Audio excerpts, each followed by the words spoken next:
Hi friends, இது உங்கள் ஸ்நேகிதி. இன்றைக்கி இந்த வீடியோவில் நம்ம பார்க்க போகிறது ஒரு ஹெல்த்தியான ரெசிபி தான், கேரட் கூட்டு. இந்த ரெசிப்பியை ரொம்பவே குயிக்காக, ஈஸியாக, டேஸ்டியாக எப்படி பண்ணுறதுன்றதை பார்க்கலாம். 1/4 கப் அளவுக்கு வறுத்த பாசிப்பருப்பு எடுத்திருக்கேன். பாசிப்பருப்பு வறுத்து யூஸ் பண்ணும்போது ரொம்ப வாசமாகவும் சுவையாகவும் இருக்கும். இப்போ அந்த பாசிப்பருப்பை கழுவிட்டு அதில் 1 கப் தண்ணி ஊற்றி அதோட நறுக்கி வச்சுருக்க கேரட்டையும் சேர்த்துக்கிறேன். அதோட 1/4 டீஸ்பூன் மஞ்சள் தூள், ஒரு சின்ன தக்காளி கட் பண்ணி சேர்த்துக்கிறேன். அதோட கொஞ்சமாக பெருங்காயத்தூள் சேர்த்து இதை நல்லா ப்ரெஷர் குக்கரில் ஒரு 4 விசில் விட்டு எடுத்திருக்கேன். இப்போ பாருங்கள், இதில் காய் பருப்பு ரெண்டுமே நல்லா வெந்திருக்கு. இப்போ இதை ஸ்டவ்வில் வச்சு நல்லா கொதிக்க விட்டுக்கலாம். இது கொதிக்க ஆரம்பிக்கும் போது இதுக்கு தேவையான அளவு உப்பு சேர்த்துக்கிறேன்.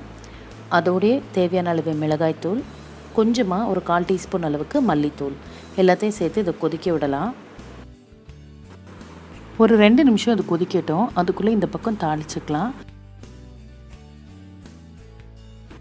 கடாயில் ஆயில் ஊற்றி ஹீட் பண்ணி கடுகு, உளுத்தம்பருப்பு, கருவேப்பிலை, பொடியாக நறுக்கி வச்சுருக்க வெங்காயம் எல்லாத்தையும் போட்டு நல்லா வதக்கிக்கலாம். இந்த அளவுக்கு நல்லா ப்ரௌனாக ஆகிற வரைக்கும் வதக்கி இதை நம்ம இந்த கொதிச்சிட்ருக்க கூட்டில் சேர்த்துக்கலாம்.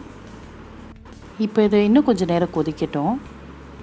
ஒரு மிக்ஸி ஜாரில் 2 ஸ்பூன் அளவுக்கு தேங்காய், 3 பல் பூண்டு, 1 டீஸ்பூன் சீரகம் எல்லாத்தையும் சேர்த்து இந்த மாதிரி பேஸ்ட்டாக அரைச்சி வச்சுருக்கேன்.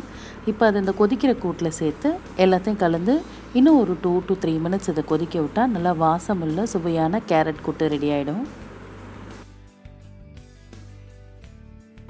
கேரட் சாப்பிடாத குழந்தைங்களுக்கு கூட இந்த கேரட் கூட்டு ரொம்பவே பிடிக்கும். ரொம்ப சுவையாக இருக்கும். அதனால் ரொம்ப விரும்பி சாப்பிடுவாங்க. நீங்களும் ட்ரை பண்ணி பாருங்கள். மேலும் பல சுவாரஸ்யமான ரெசிபீஸ்க்கு உங்கள் ஸ்நேகிதி சேனலை சப்ஸ்கிரைப் பண்ணுங்கள்.